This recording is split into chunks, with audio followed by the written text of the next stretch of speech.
departments have begun to trade and barter with among themselves to get the ammo they need. Meanwhile, the takedown of paper gold and paper silver has unleashed an avalanche of panic buying of physical gold and physical silver all over the planet. In the United States, some dealers are charging premiums of more than 25% above the spot price for gold and silver, and they're getting it. People are buying these prices even though they're being told that delivery will not happen for a month or two in many cases. So even if you buy the gold, and you're not just keeping it on paper, but you're buying it from a dealer that's dealing with the real McCoy, you're still going to have to wait a month or two in order to get it. So it's just like the ammo. It's going to be months before the orders can be filled. And it's like a run on it. So everyone seems to be kind of like preparing for some sort of civil war or martial law or something, or economic meltdown to protect their investments. There's been talk yesterday about the banks are going to melt down this year, and 2013 is going to be a year that you're going to remember for a long, long time. And they said that many gun owners are trying to find ammo on the internet, but things have gotten so tight right now that any ammo that becomes available online is gone within seconds.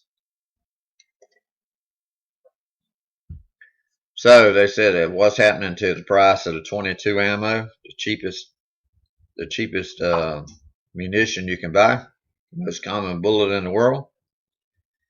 They said it could be had in bulk for 5 cents a piece. It's now going for 50 cents a piece on some websites, and people are paying for it. They said it's unlike anything that's ever been seen.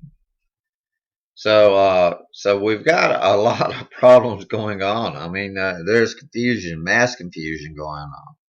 As no earthquakes have been reported for today.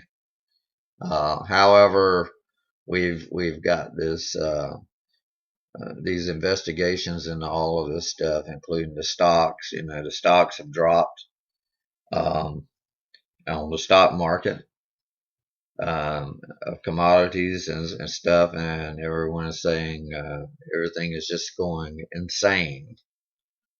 And there's really, really, really problems, real problems that we have to face. And it's not just with America. I mean, it's with other countries as well. And some people are running articles asking for, are the ammo shortages by design, or are they more than simple supply and demand? One way of raising money for the government, of course, is a lot of federal taxation of ammo.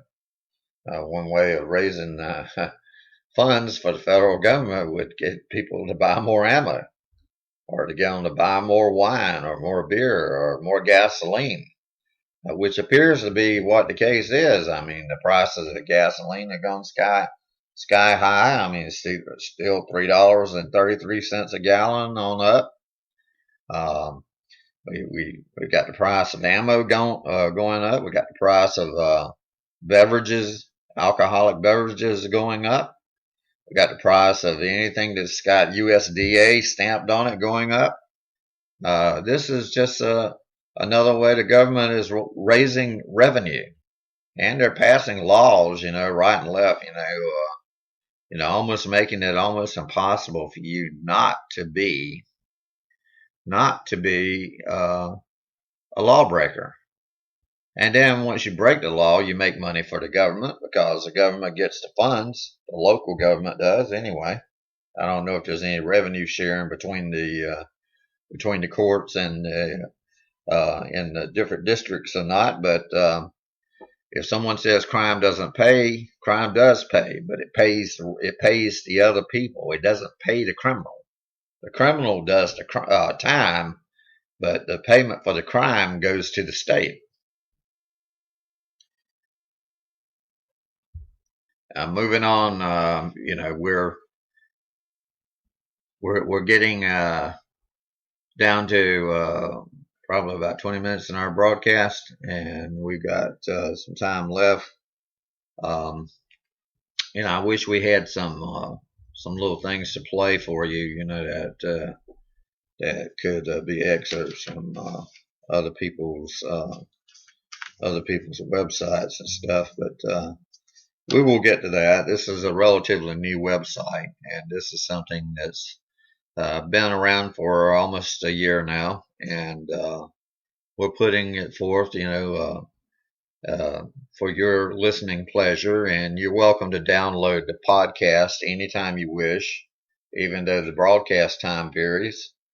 Um, you can download any podcast that's out there that's historically cataloged, um, and there's no charge. So for right now, I mean, that's the way it is. So we want you to remember one thing. We're living in dangerous times. We're living in times that have been prophesied uh, in the Bible thousands of years ago that this is going to happen. And in the end, believe it or not, the silver and gold is not even going to be worth anything. The silver and gold is going to be thrown out into the streets.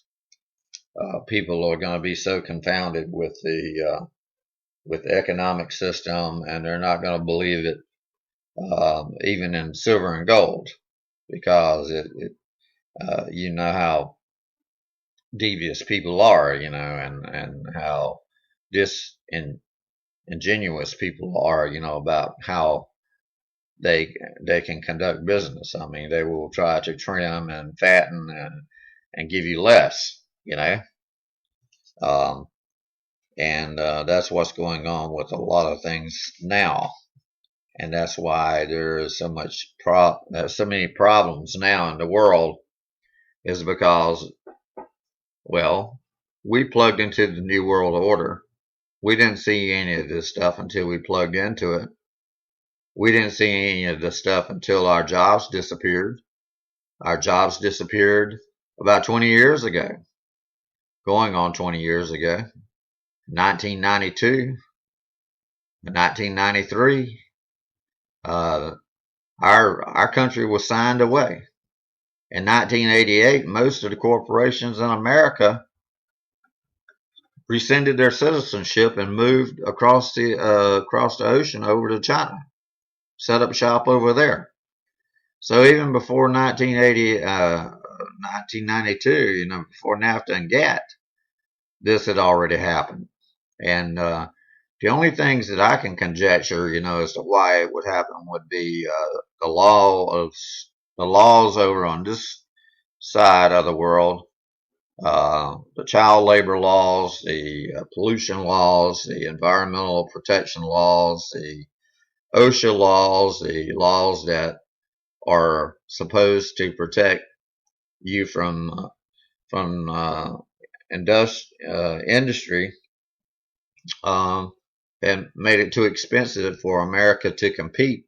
So therefore, they started out in the north, and then they came south, and then they went to the Sun Belt, and then they moved down to Mexico, and then they moved right straight on out to China, and tried to pick up some of the cheapest labor forces that they could find. And now I hear that China is the most polluted place there is on the planet, and that the rivers are polluted, and people are starting to die from cancers and things that we are from over here.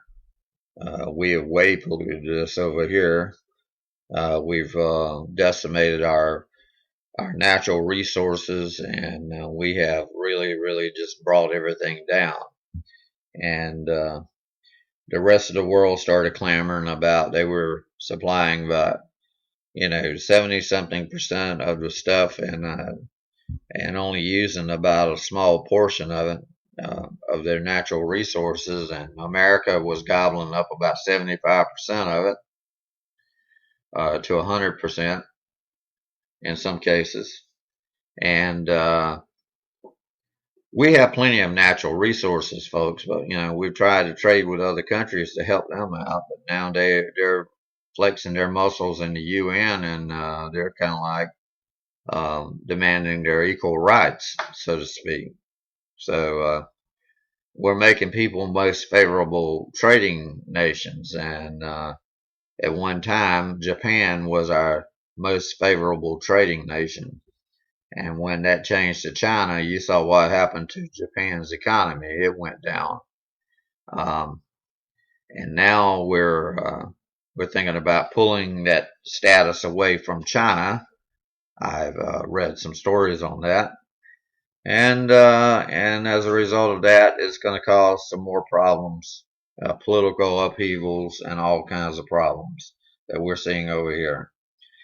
Well, we're 25 minutes in our broadcast. I don't want to leave without giving you an invitation to ensure your future and your family's future by making your making Jesus Christ your Lord and Savior. He's the only way to God. And once you take your last breath here, you take your first breath there, and then you're standing in front of the judge. And then you have to be judged for the works that you do in this flesh. And whatever you do, whatever you say, has already been recorded, and you're going to be judged on it. For punishment or reward or what have you. I mean, that's left up to God. But he's also mentioned that Jesus is the only way. It's mentioned in the Bible. I didn't write it. It was written by the prophets. It was written by the disciples. It's in the Old Testament and the New Testament. Look it up for yourself. Read the Gospel of John if you're not knowledgeable of the Bible. I mean, read Acts, read Romans, read the Psalms. Get to know God better, because I mean, all these things are pointing towards what the Jewish people call Jacob's trouble. And Jacob's trouble is supposed to be the predecessor to the coming of the Messiah. We have already, the Christians have already believed that the Messiah has come, and we're in the age of grace right now. Well, God has already said that his spirit will not remain with man, that he will not strive with man forever. So he's either going to straighten it out or he's going to destroy it, one or the other. He destroyed it once by water with Noah, and the second time it's going to be destroyed by fire. But one thing's for sure, you're going to die one day. So if the Lord doesn't come back before then, you will die a natural death of some sort. You will have to give an account for what you do.